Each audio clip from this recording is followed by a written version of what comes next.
Welcome back to the fourth episode of High Frequencies Podcast. I'm Jordan from Brooklyn. And I'm Jamal from Los Angeles. And today we're going to be discussing EQ. This podcast is sponsored by JMBK Audio. Head over to jmbkaudio.wordpress.com for all your mixing and mastering needs. On another note, you can check out my co-host Jordan's music under the name Zybrium at soundcloud.com/XYBRIUM. Thanks, Jamal. You're very welcome. Welcome back. Now, let's discuss audio news. We got a lot of cool things that have happened recently in the audio world. So I wrote some things down to discuss. Serato, the DJ software, has just created a free library of visual packs for live streaming, since a lot of people are live streaming. You can use this with Serato Video or Twitch or any other kinds of streaming services you might be using. They've also created a Twitch extension that can be used to overlay Serato information onto your Twitch stream. This is really awesome for displaying all the track information and a lot of live things for your watchers. Additionally, Spotify is launching a new high-quality streaming service quite similar to Tidal's current high-quality streaming service.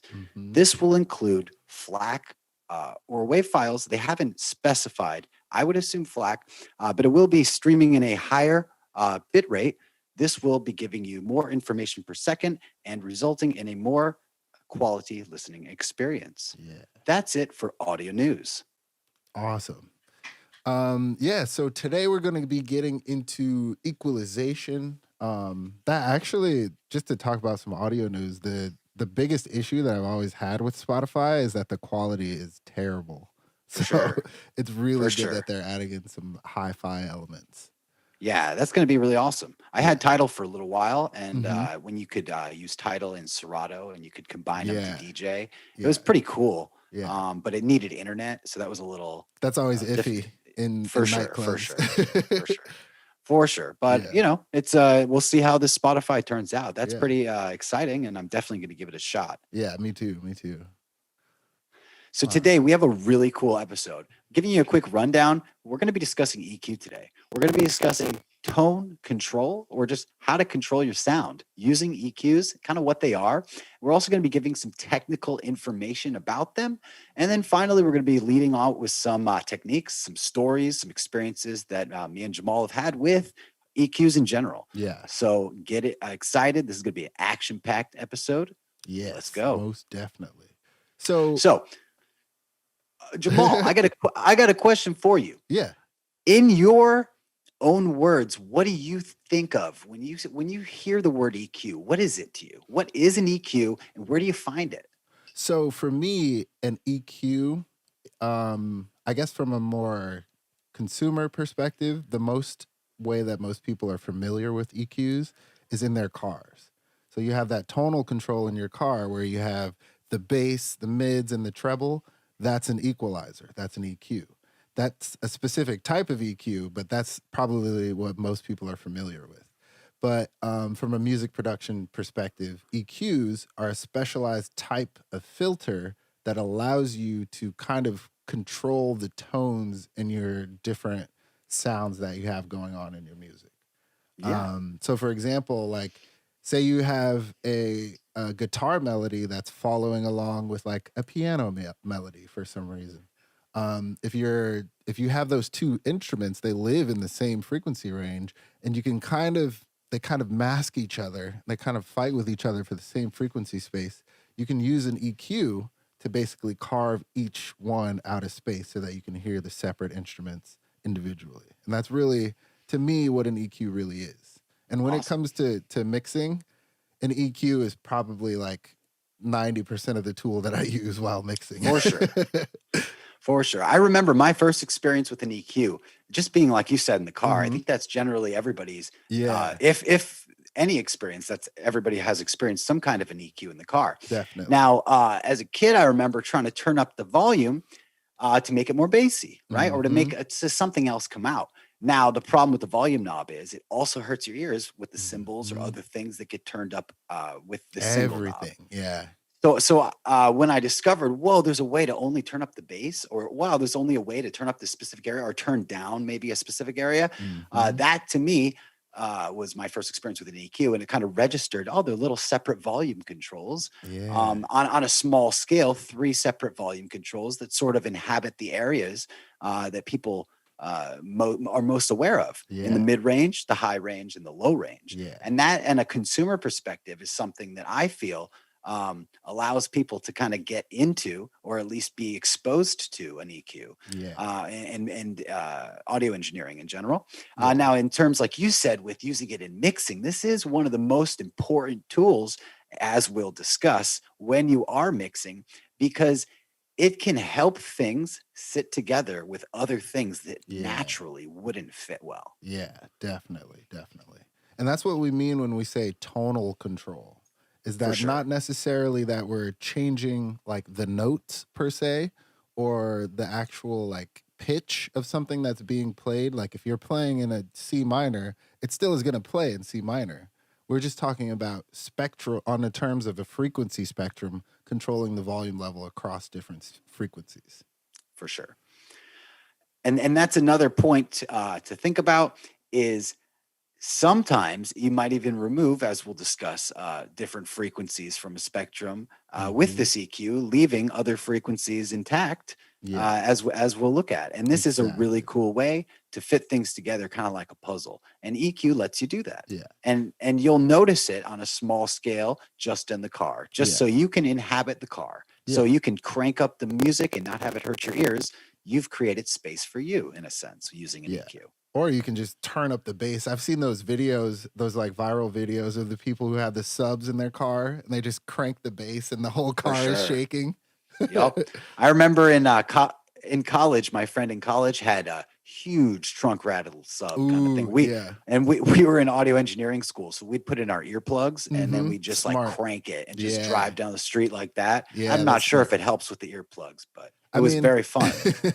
the subs, you definitely got to protect your ears with subs because they're some of the loudest sounds. Yeah, for sure. So what are some of your basic ways that you use an EQ? Well, some of the basic ways that I like to use EQs Mm-hmm. is when I'm mixing Mm-hmm. or when I'm creating. And what I Mm-hmm. mean by those two things, you could say creating is music production. But Yeah. so if I'm building a bass sound in a synthesizer, or even playing a guitar with some distortion on it, Mm-hmm. what I will most likely reach for or think of next is an EQ. And the reason for this is going to be to sort of personalize, control the sound that it's going to make, or in physical terms, we could say, control the precise volume that each frequency will register. And this is a form of sound design on a Yeah. production level. So when I'm producing, I find myself using EQs in a sense to create sounds or sound design in a filtering kind of way, to either remove or boost specific frequencies.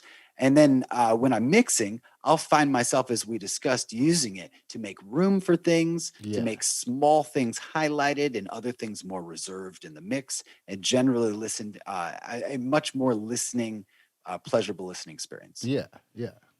I actually use that a lot in sound design because Mhm. as you know, I'm a bass music producer, Yep. and in a lot of like bass sound design specifically, how you get those kinds of like turning a synth sound into like almost like a talking bass sound, that's through EQing. That's mostly how I do it, is through using EQs and filters or both together. And Mhm. that's kind of how I usually will create a sound, is like EQing heavily and doing it wrong to a certain degree, quote unquote wrong. And that's one of the ways that I sound design and use things from scratch. For sure. It's like a tongue and lips. I mean, that's Yeah, yeah, essentially an EQ. yep, So on a level of a vocalist, not that I am one, but a vocalist would think of themselves, their lips and yeah. their tongue, as a physical form of As EQ, an I EQ, guess. Yeah. exactly. So That's so how I words do form. I do see your point when it comes to bass design. I think of it a lot like lips and tongue, Yeah, when you're yeah, making a bass sound. And these we'll get into as we progress in today's episode as well. yeah, definitely. So when it comes to another way that I like to use EQs, it's to just plain old filter. I'll use a single band. Now EQs are divided, multiple housing, we can think of them as multiple filters inside of something called an equalizer, right? So Yes. I'll use a specific filter, just a single band, to remove information a lot, and that could be even when I don't like to, but if I'm recording with a vocalist who Mm-hmm. isn't necessarily trained or doesn't care, and they just to make sure they don't kick the mic stand or to do something that can introduce low frequencies, Yeah. you could remove things below 75 or something. But typically, it's a good idea to do that after the recording. Yeah, yeah. Usually you want to wait, you don't want to record with the filter on, even though a lot of modern microphones have that little high pass filter on there. And consoles as well, yeah. Yeah, and a lot of consoles have that high pass filter on the record stage. Most of the time, I usually wait until after the recording because then For you sure. could lose some of that tonal information in their voice, especially if they have a deeper voice. For sure. I find a lot of those buttons are used more for live application. Yeah. So you can just not have those frequencies live, yeah. super loud. Yeah, that makes way more sense. For sure, for sure. But it's there if you need it. If you want to reamp, like rerun the signal back through a console or back through something else, you can always do that later on in the mix. Yeah. They're great. They're probably my number one tool that I use in all of music in Yeah. general because Yeah. I'm always using it. Like there's not Yeah, a single definitely. instance where I'm not. There's And honestly, that's like, there's a way where you can save default tracks on different DAWs. On my default track for Ableton and for Logic, there's always an EQ loaded up on every single one. that's awesome. An EQ That's and a awesome. compressor. They're turned off initially, but no matter what, my default tracks always have an EQ and a compressor on it. That kind of brings us to the next point of consoles. That's like a huge, or just analog EQs. But we'll get to the consoles Yeah. thing. Something I love about consoles is they're already there. They're Yep. just put there. They're ready to go. You just turn And it on. yeah, and a lot of DAWs like Logic, they have it. You just click on it and it pops right up and it's Yeah. ready to go as well. Yeah. That's something else that it mimics the feeling of a console. Yeah. And something I don't like is when I'm saying like, I got to EQ something. So then you have to break your focus and go find the EQ, pull it out of the list, load it up onto the track, and put. By then, somebody like me, I'm like, what was I even going to do? I have to write it down on paper. So I think having them all available to you, ready to go, it's something that is helpful and very good. However, it can also work against you. I find in digital situations preloading things onto channel strips because then you'll find yourself using them just because they're there. So as long as you can moderate and not use it just because it's there, or use it extremely subtly, I think that's very good. Yeah. That's why by default they're off. They're on the track, but they're off. So that way I can hear it without it actually affecting the track. And that's something I usually recommend to my students is like turn it off. And then if you need it, then use it.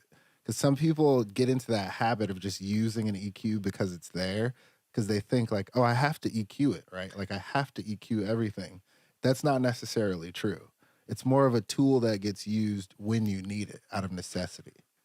That's cool. Yeah. Hey, Jamal, want to hear a conspiracy theory? What's that? So they say. I don't know if this is true, but I have heard that if you leave plugins off, they still change the sound of the signal. I don't know if that's true. Something to think about, guys. Could be true, could not be true. Do your own test. Send us an email. I'll do Let an us A/B know. test. Yeah. highfrequenciespodcast@gmail.com. Let us know. Yeah. Come to us with your conspiracies, your audio conspiracies. For sure. Audio conspiracies. Yeah. All right. So let's kind of start talking about some analog EQs, some digital EQs. Yeah. What do you find yourself? I actually, in terms of analog versus digital, I mostly right now because of the limitations of my money and just like where I'm working at, like I'm working in my apartment. For sure. For the most part, I'm using digital EQs. However, I use digital EQs that emulate analog EQs. Awesome. Awesome. So I'm kind of trying to walk between both worlds. It's the best way. And to me, there's kind of benefits, there's pros and cons to both analog and digital EQ. For sure. So for example, with a digital EQ, the world is your oyster. You kind of can do literally anything and everything you want. But that's kind of overwhelming, and that's one of the cons, is that like you can literally do anything with the EQ, and that's something that applies to all VSTs and all plugins. Like you can pretty much do anything and everything. But then with analog, there's just sort of because I even have a what is it? I think it's a Eventide EQ. That's an analog rack that I have down there. Or no, it's an Alesis MEQ. And that EQ, it's broken. Like one of the right channel doesn't work, so it's only mono. But that EQ, it's not a very good EQ, honestly, like just in my personal opinion. But it adds some sort of like character and color to the sound that you cannot get with a digital EQ, no matter how hard I try. There's just something to it. And it could be the way the electronics, the transistors treat the sound. It's just the way that it sounds that you cannot get out of a digital EQ. And that's something I think that applies to that whole analog versus digital debate. For sure. Across the board, yeah. Yeah. Something I love about hardware EQs is they all have a very distinct sound, and they all, like you said about the inverse about digital, they all have very distinct limitations to them. Yeah. Whereas digital is limitless; you can do anything. Yeah. So I find myself where I use hardware EQs is a lot of my like distortion pedals and things like that I have for guitar. I try to find ones. Well, hopefully they have an EQ, some kind of an EQ built into them. Yeah, yeah. And any kind of a thing that I like to get, even like a synth, has an EQ kind of in it, some type of an EQ. And at a minimum, it has a filter. Yeah. Yeah, that allows you to kind of change the sound to just sound different than other people who might have that same effect. Yeah. Another hardware EQ that I'll use a bunch, obviously, is DJ EQs on my DJ mixer. I'll be using that all the time in a similar way to mixing, to remove the bass of one track to make room for bass on the other track, and to remove the vocal and things like that. So you're just switching and balancing. And I just kind of like to think of channel A and channel B as a fulcrum, or the middle crossfader point as a fulcrum, and channel A and channel B as a balancing point that I have to kind of weigh a specific amount of frequencies on when I'm using that. And then the other type of hardware kind of EQs that I'll use often when I am using is built into a console, or something like small console or something like that. So you'll have the ability to just kind of make it sound better. That's just the goal that I try to go for. I don't try to do any crazy removing. I just try to make it maybe enhance something. Maybe it's too dark, I make it a little brighter, or something like this. Very simple, nothing insane. I'll do all the surgical things later on, and I'll typically do all of that with digital. Some kind of removing. So I agree with that 100%. That's usually how I work as well. Like with digital EQs, I tend to mostly use them to correct issues in the sound. So like if something is too boxy or too boomy or is too sibilant or something like that, I'll use an EQ, or even like a dynamic EQ for sibilance. But when I'm trying to add something that I like to it, when I'm trying to add frequencies that I like, I tend to use an analog EQ or an analog emulating EQ in order to increase the saturation or the coloration in the sound. So that's something that I definitely do too. And additionally, if you have a single piece of gear, like I know a lot of people listening might say, like, I only have one, distortion pedal, or I only have one rack module, or I only have one. So the cool thing about, if it's not even an EQ, the cool thing if it's a synth or it's something, is you can do it, like, let's talk about guitar. You can record and do multiple takes, or even reamp a signal with different settings on the EQ. And this will give it a totally different sound you can use for layering. One could be in your face, the other could be reserved, and the other could be more mid-range, and this and that. And then you can build this entire awesome wall of like sound thing. And that's a really neat way to use a single piece of gear. And it's just using the built-in EQ if it has it. especially when it comes to guitars. I feel like a lot more music producers know this than guitar players know. But the tone control on the guitar is an EQ. It's Mhm. essentially a shelving EQ, and it's also partly to the pickup switch, where you place the pickup switch, like whether it's on the neck, whether it's on the bridge. It's like Um, an EQ as it's well. It's basically like, an EQ. Yeah, yeah. it's I giving mean, you those different microphones. tones. You could think of microphones, different microphones, as having different, Frequency responses. yeah. I mean, So different perceptions. And yeah, the perceptions is just filtrations, which is based upon EQ, right? yeah, We don't even hear things flat. We hear things filtered, or yep, hear things nonlinear. yep, So all an EQ is doing is giving us the ability to adjust the volume to make things sound a little bit more balanced, or to fit yes, things like a puzzle yeah, together to make a mix, yeah. or to And change the sound of things. I wanted to kind of get into, there's kind of three main types of EQs, especially when it comes to analog. Hmm. And there's the shelving EQ, there's the parametric EQ, and then there's the graphic EQ. So the shelving EQ is kind of the one that we've been talking about the most, which is like the bass, mids, treble, like your typical like in-car EQ, or the DJ EQ, for example. And the shelving, this is more getting into like EQ shapes, but the shelving EQ, it will take out all the highs or boost all the highs, or pull out all the lows, or boost all the lows. And then that's kind of like the typical like 3-band EQ that you see is the shelving EQ. And that's kind of similar to what you'll see like on a guitar tone control, for example. But then the parametric EQ, that one is the one that you're talking about that's going to be on like the console. So it has a specific, I guess, set of knobs that are, you can adjust the frequency, you can adjust the gain, you can also adjust the bandwidth or the Q, and then you can adjust, well, I already said frequency, but you can also kind of switch between different EQ shapes. And then the last one, the graphic EQ, that's the kind that I have with the Alesis, what is it called? MEQ, the MEQ 230. That's the one that I have. That is a graphic EQ, and that's kind of like the entire frequency spectrum, where it's 20 hertz to 20,000 hertz. And that one's kind of like visually, you can see what frequency you're boosting across the entire frequency range. So yeah, that's the kind of the main three kinds of, especially when it comes to analog EQ. For sure. And you'll Yeah. find a lot of those graphic EQs in like live installation clubs, preset Yeah. behind the plastic thing that they set so the Yeah. sounds good. Yeah. But for sure, when it comes to analog consoles, console EQs, this kind of a thing, I feel like I Hmm. feel like the EQ defines, in a sense, the sound of the console, and that is through its physical limitations and Yes. predetermined frequencies and bandwidths, Yes. Exactly. the range that you can adjust.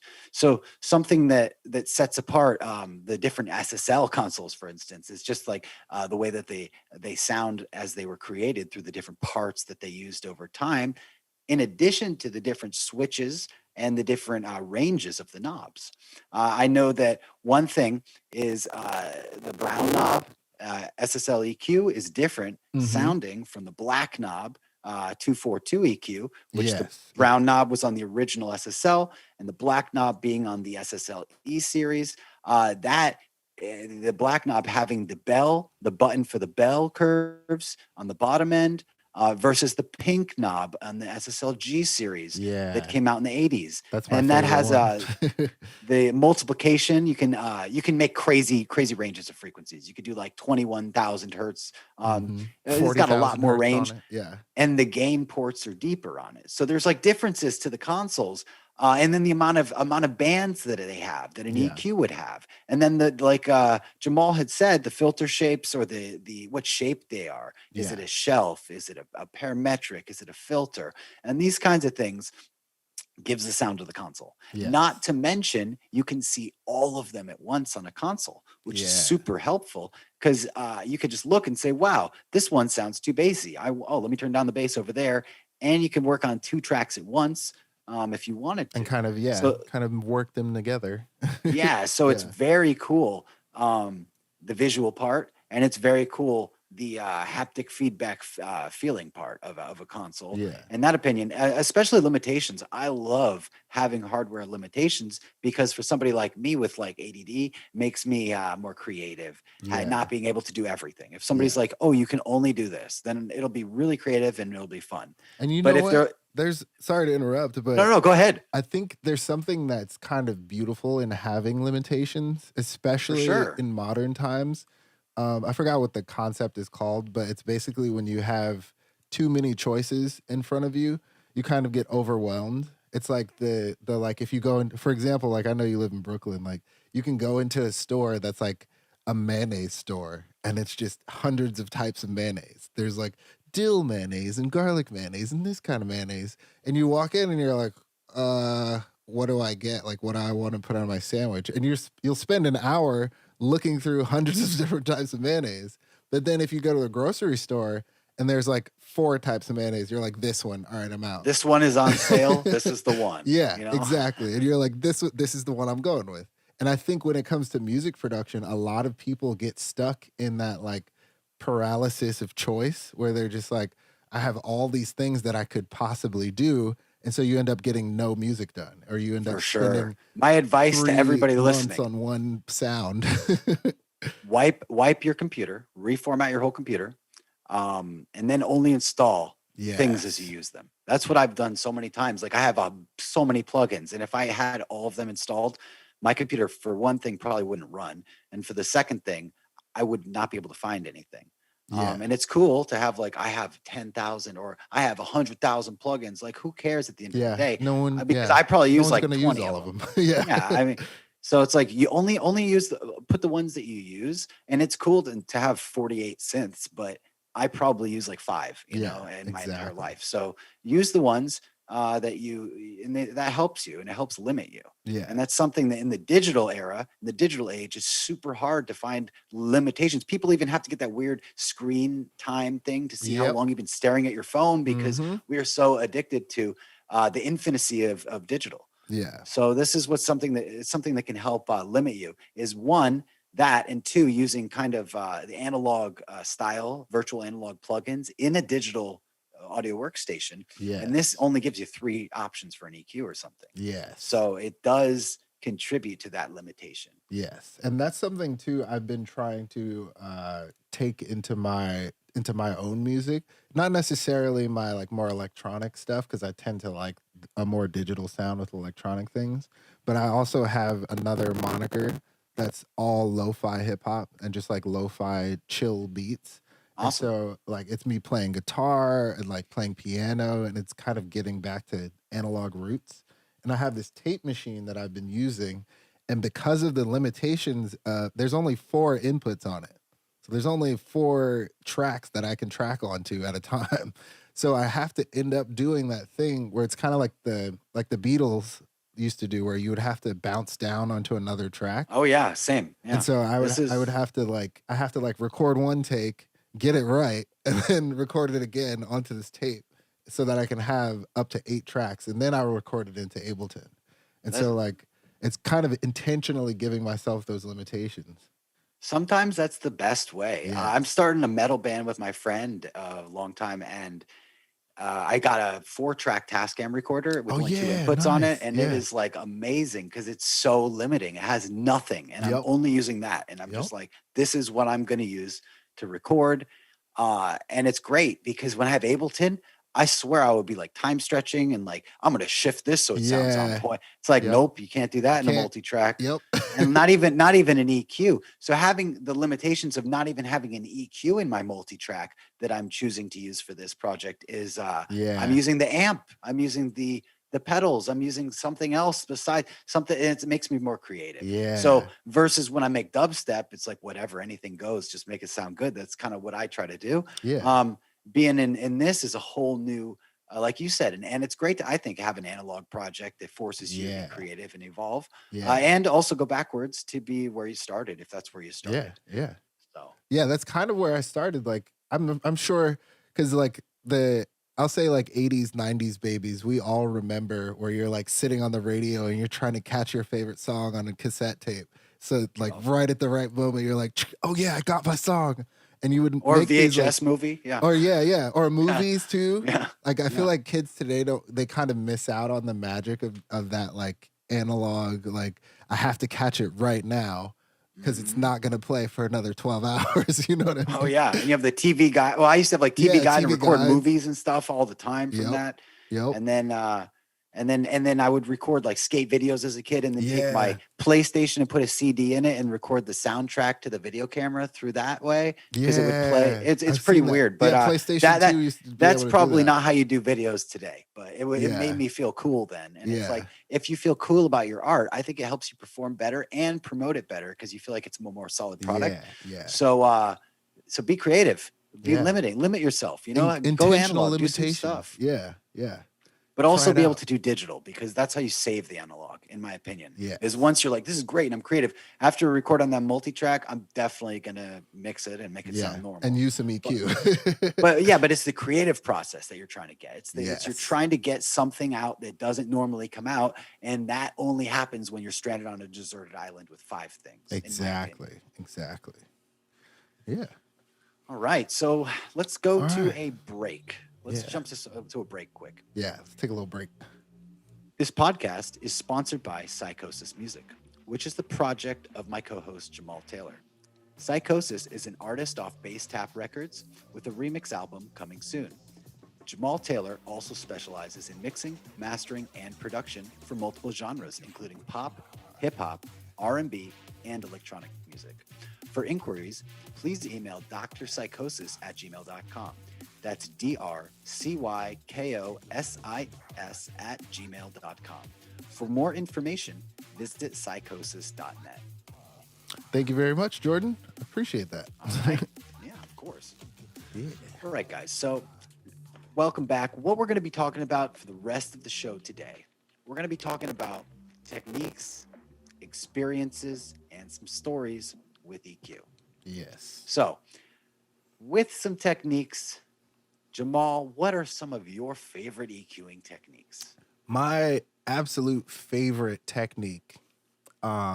This is something that I think you can do with almost any EQ. But more recently, I've been working with pop artists and more mainstream music, I'll say. It's not necessarily pop music because it's not really pop until it's popular. But I've been vocal heavy. That's what I'm working on, is music that's vocal heavy. And so mixing vocals is something that's very difficult to do. But in terms of EQing, what I've been doing is I'll have the instrumental and I'll have the instrumental on a bus on its own channel. So everything, like all the drums, the synths, guitars, everything, all bus to one thing. And I'll put like a master EQ on that. And then on my vocal, I'll put an EQ and I'll boost the frequencies that I like, that I want to pop through on the vocal. Then I'll copy that EQ onto the instrumental EQ and then set it to the negative 100% scale. And so what that does is it scoops out those frequencies where the vocal is sitting automatically out of my instrumental. And then on my vocal, I'll just turn that EQ off because now I don't need to have that boosted signal anymore. It just sits right on top of the instrumental and they mix together really well. And that's probably my favorite EQ technique right now. And instead of like individually doing it, I just do it on the whole thing. That's a really cool technique. Yeah. Yeah. That's awesome, man.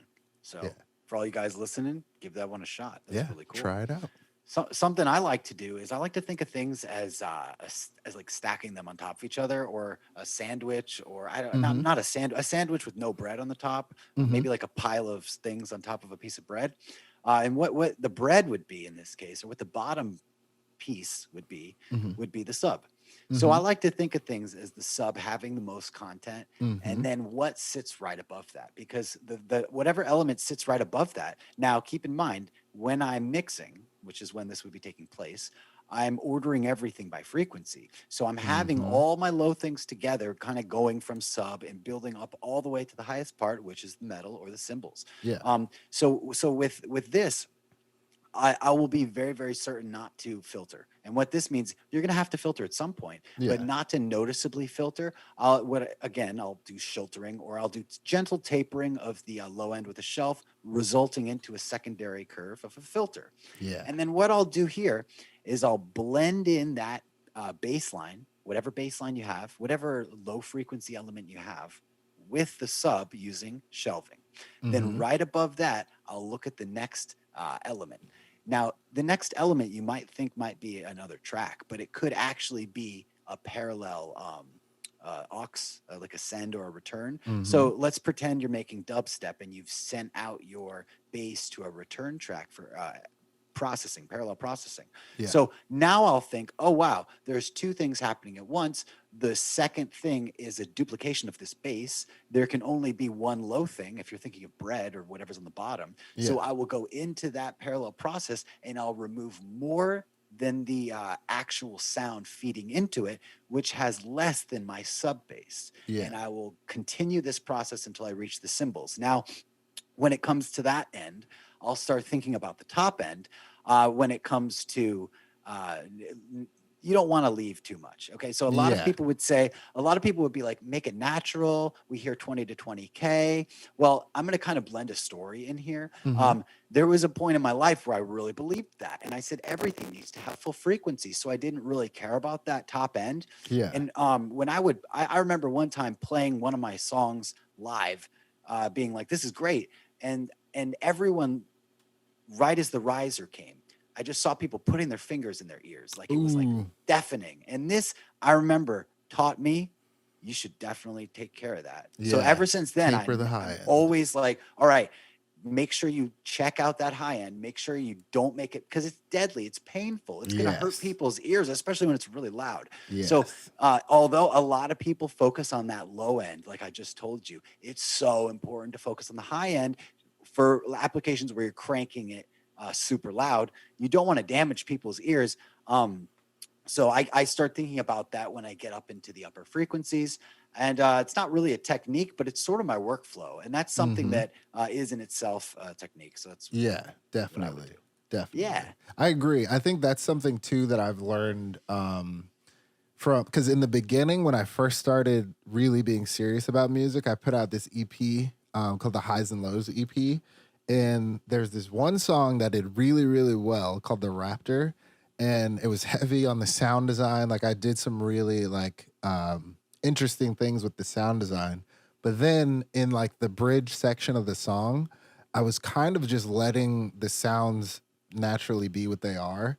And they're even on like, I think on SoundCloud, someone commented like, thanks for fucking my ears up, or like, thanks for messing with my ears. And I was just like, oh yeah, probably not a good idea to just like leave in that like I think it's between like 3 to 5K where it's just like really piercing and just hurts your ears. So I tend to do this is more of a mastering EQ, but I tend to do a slight dip, like 1 dB, like just enough to just like pull back a little bit in that really sensitive frequency range. And in terms of like how I use EQs, other than the one I just showed you guys, I actually do that technique too, where you call it shiltering, where it's like you shelf and you filter. I use that technique a lot, especially when it comes to bass and distortion. So when you're distorting your subs, you tend to, because what distortion does is it adds in higher harmonics.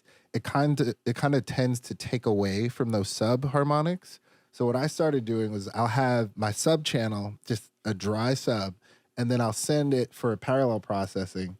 And then on the parallel processed sound, I'll have the distortion channel, and then I'll have a shiltered EQ to pull away the super, super sub frequencies so that my sub still lives in that space. And then the distortion is kind of sitting on top of that. And the shiltering kind of pushes the tone of the distortion a little bit more into the higher frequencies. So there's no kind of issues with the pure sub that's coming through. And then that's a great technique. Yeah. That's honestly like one of the kind of the ways, like we did 808s the last episode. Like that's kind of one of the ways that I process my 808s to get that really heavy, like thick distortion without actually destroying the intent of my sub. Exactly. And that's something I like to tell people to think about is like a shelf is your blending filter or blending Yeah. band, if you want to think of it as that. And the filter is the removing band, like coffee and Yes. physics. So what that means is a filter is your blending and removing, you know? Yeah. So that's something that you can really use um, to achieve that. Yeah. Another kind of this is more on the DJ side of things. But I'm sure every DJ listening ever has made this mistake. But I was mixing I think I was playing a house set, like more like bass house. And I was playing a set and I had one song and I was mixing in another song. I got towards the end of the song and the songs were in key because that's usually how I DJ is that they are in key. So the bass line of the song that I was playing actually fit with the bass line of the song that I was mixing into. And so I pulled out the bass of the song that I was mixing into so that I could kind of ride out the rest of the song and kind of blend them together. And as it was playing, we start getting to the section where one song is ending, the other song starts going into the buildup. And as the song builds up, I start mixing out the last song.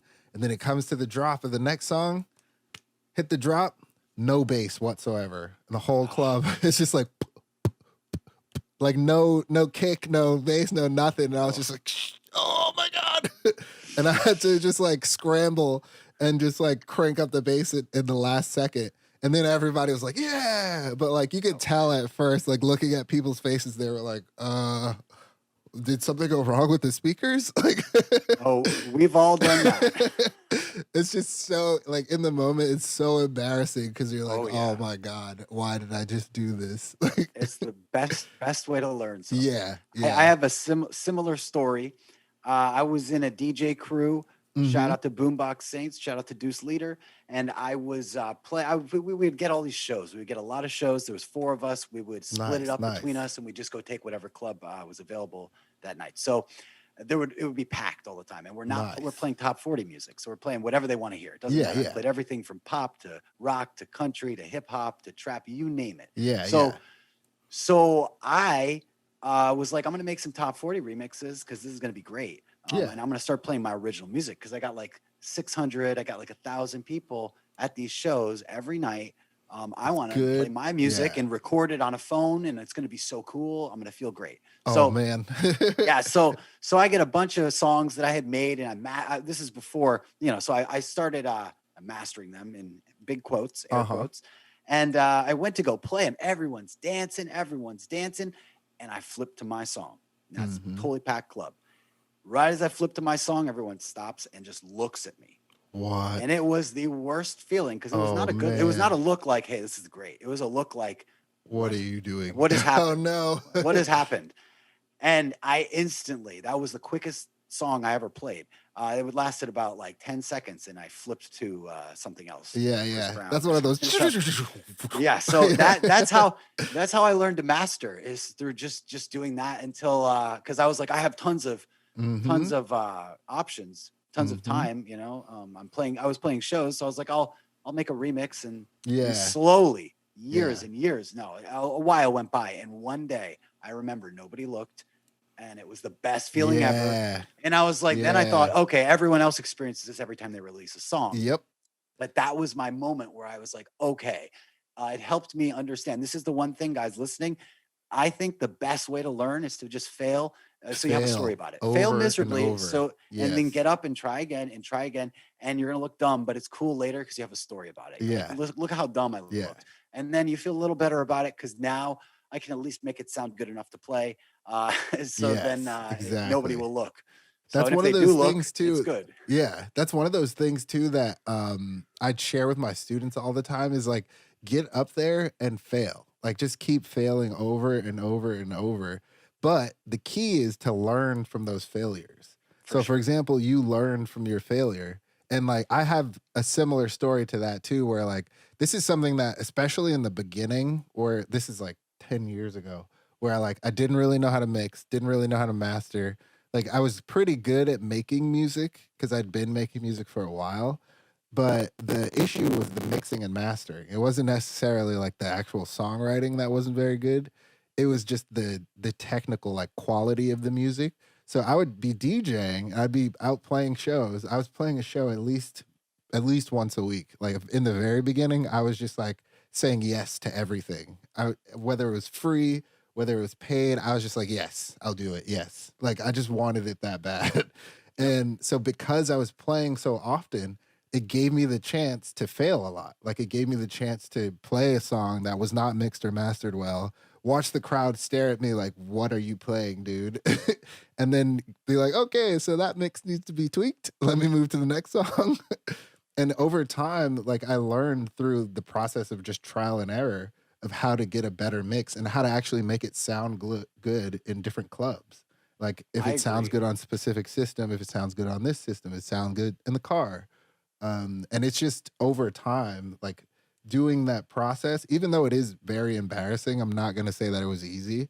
Like there were some times where it was like I would get home and I would just be like, oh my God, like I feel terrible. Like this was just not a good show. Like my songs are terrible. Should I quit? Like, should I just stop and like get a job at Those are Starbucks? the best. Those are the best But years of then your life. but then now that I look back, I'm like, Yup. I would not be as good as mixing and mastering now had I not been through that, where I'd just gotten Exactly. that like urge, like, no, like keep going, learn how to do it, learn how to do it right, and learn how to get it right. And then I would not be here now had I not had those list of failures beforehand.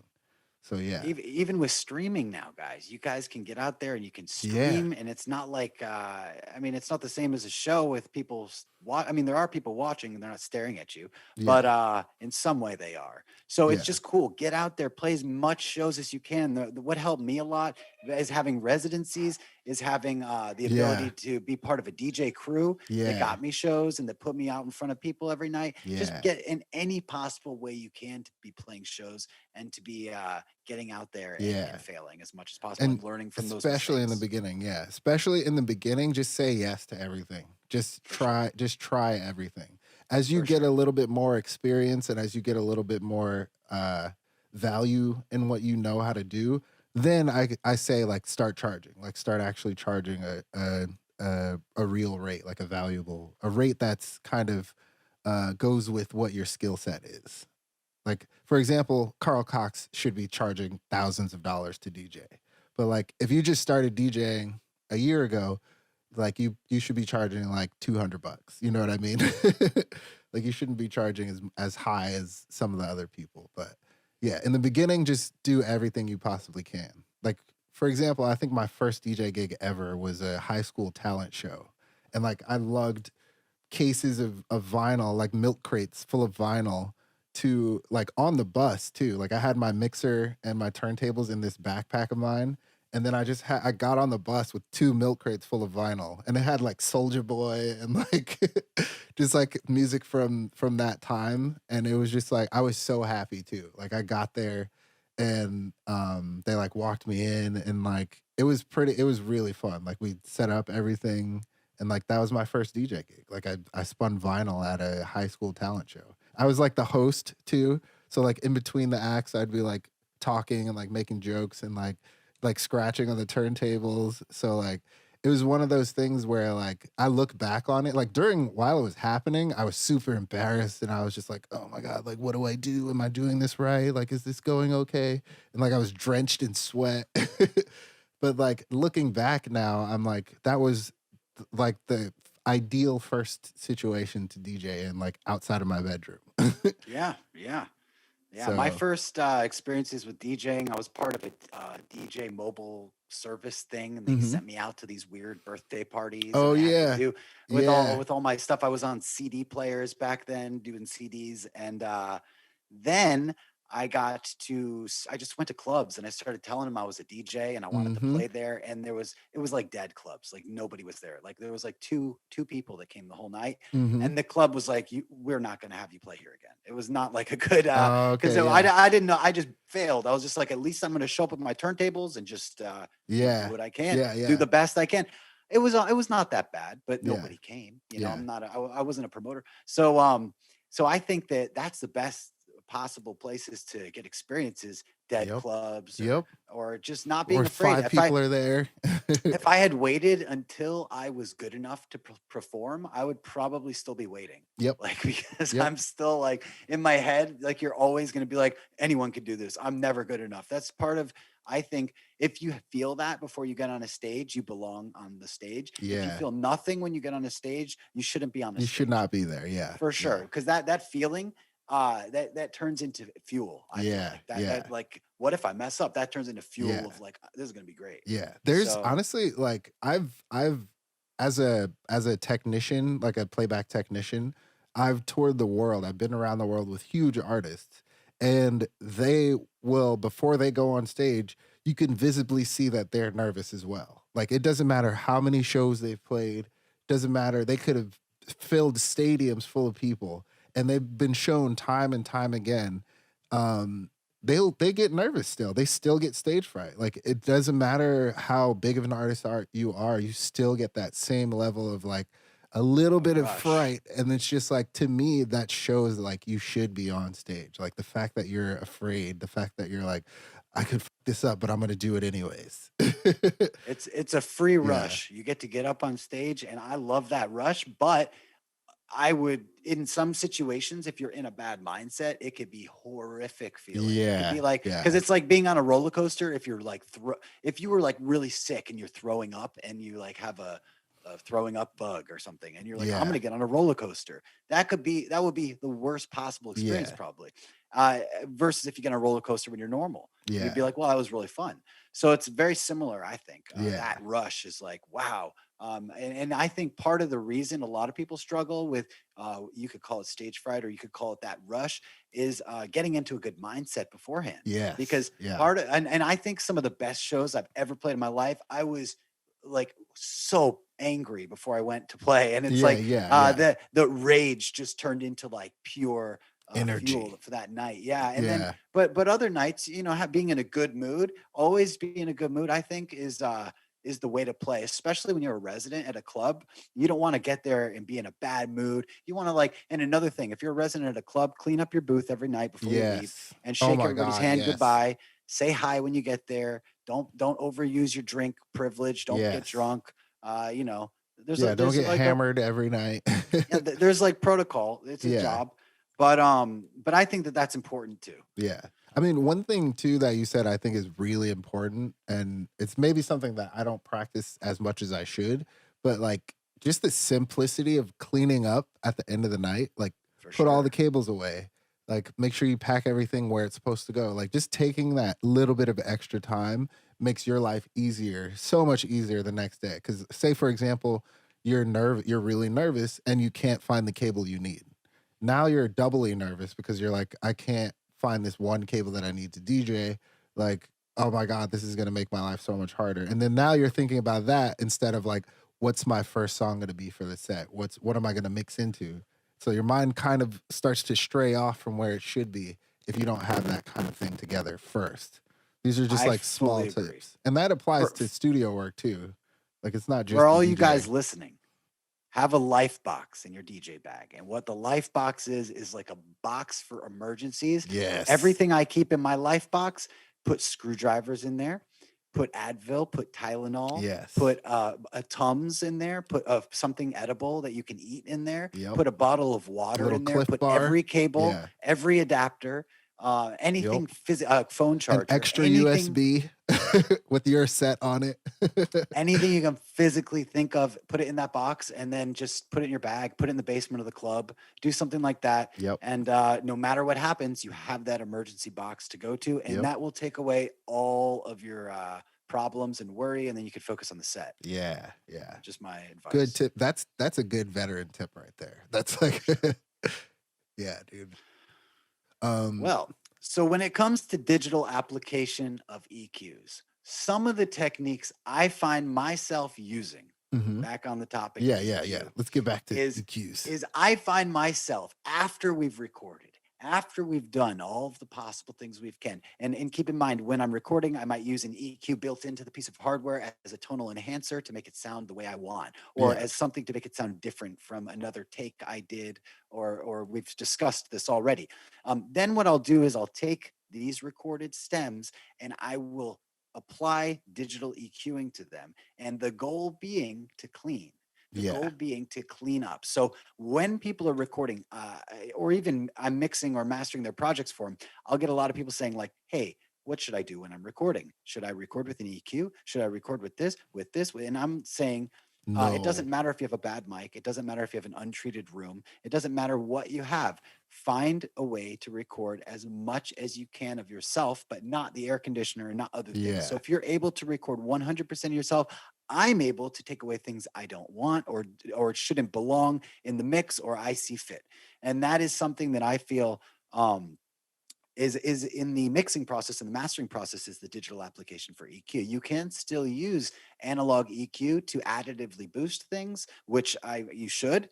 But before that, I would 100% be in the role of cleaning, the cleaning mindset, and use Yeah. reductive EQing for things like notches to remove resonance or just to not remove, but just to soften or diffuse the resonance. I'll be using filters to remove content that's unnecessary. And I'll be using additive boosts to kind of boost things and highlight things Yeah. to stand out in the mix. Yeah. What about you, Jamal? What are you using digital EQing for? That's mostly what I use digital EQing for, is removing, using subtractive EQing, like you said, to kind of scoop out the parts of a sound that I don't like. One technique though that I see a lot of people touting on like YouTube and even in like tutorials and things like that, people who really know what they're doing, is I feel like people overuse the technique where you boost a specific frequency and you tighten the bandwidth and then you try to sweep through all of the frequencies in a sound. Um, and then you're like, oh, that frequency sounds bad. Let me cut that. Oh, this frequency sounds bad. Let me cut that. This frequency sounds bad. Let me cut that. The issue with that is if you tighten the Q on an EQ and you boost it, it's going to sound bad. That's just, it For sure. automatically is going to sound bad. So that technique to me, I think is a little bit overused. So what I do when I'm looking to cut out something is I listen to the sound with no EQing on it whatsoever. And I just kind of, in my own perception of what I hear, I try to listen to the sound in context with the rest of the song. And if it sounds good, if I can hear it clearly and it's not masking other sounds, then I'll leave it alone. Even if by itself it doesn't sound very good. Because I'm not trying to make like a good kick drum sound. You know what I mean? I'm trying to make a good mix down. I'm trying to make an entire mix that sounds balanced and sounds great. Even though sometimes it may be that the kick isn't super punchy or the kick isn't super boomy. And maybe by itself, the kick may sound kind of weak. But in terms of how it sounds overall in the whole mix, then maybe that's the right kick. That's the way the kick should sound in context. And I think that's one thing to take away from, especially with EQing, is you don't necessarily need to make that one sound great by itself while it's soloed. You have to make the sound good in context with everything else. So sometimes that means not pulling out sounds, or sometimes it means like just adding a frequency and leaving it.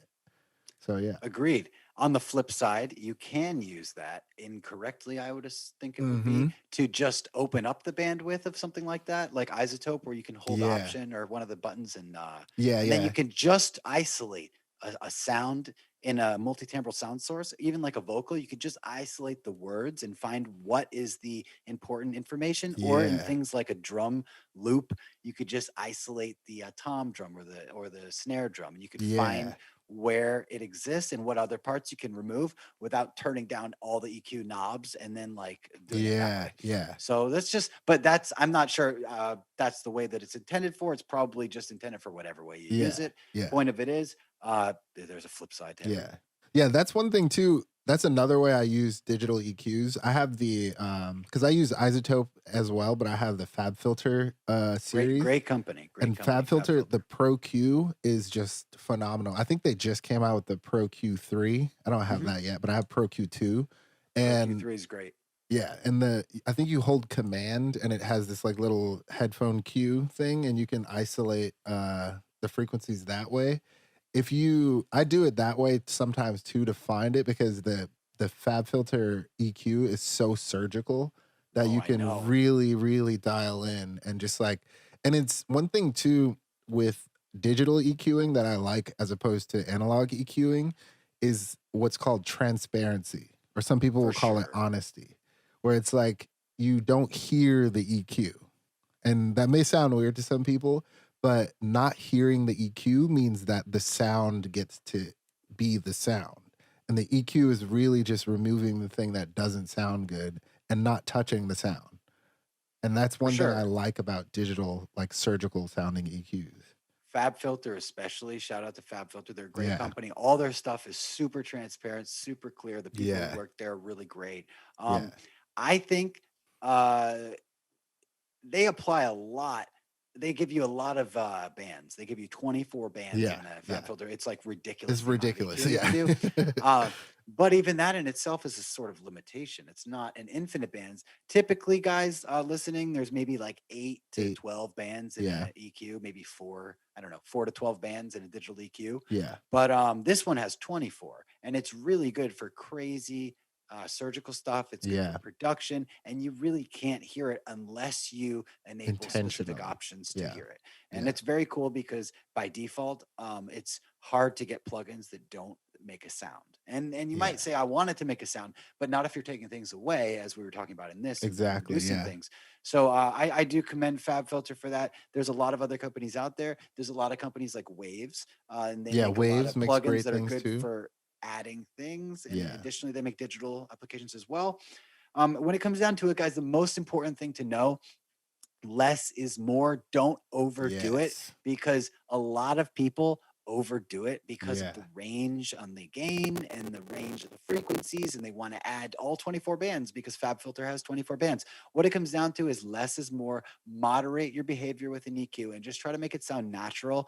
And in doing so, you'll create your own signature tonality, your own little audio flair on this sound that's going to sound cool and different from everyone else without even trying. And Yeah. how you achieve that is just try to make it sound natural, Yeah. and try using the gear that you know and that you own. Yeah.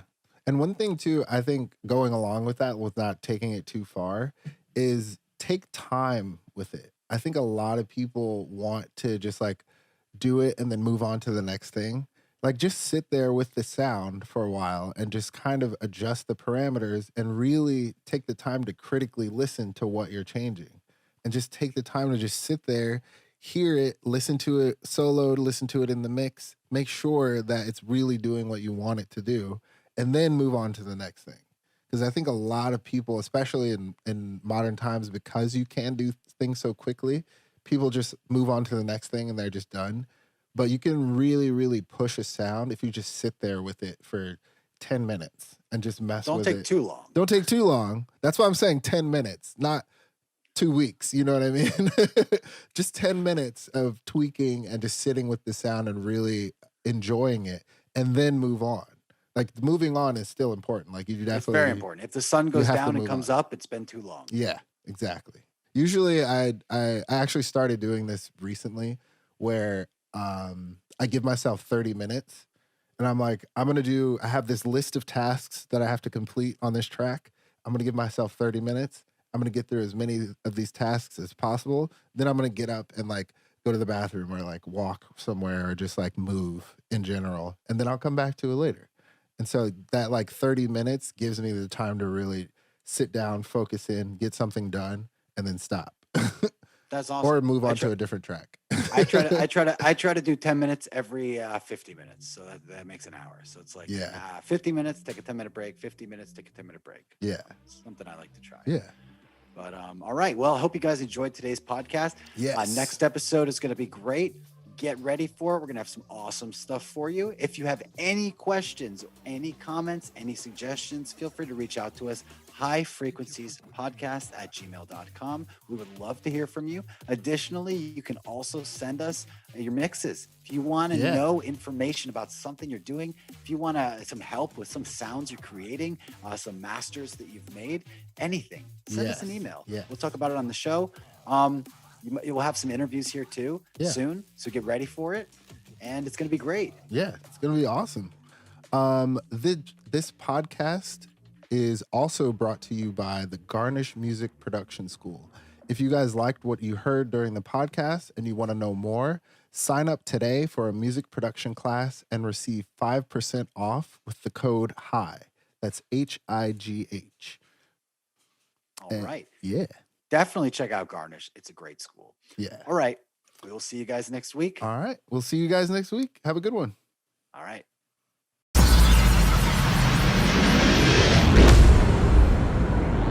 Yeah.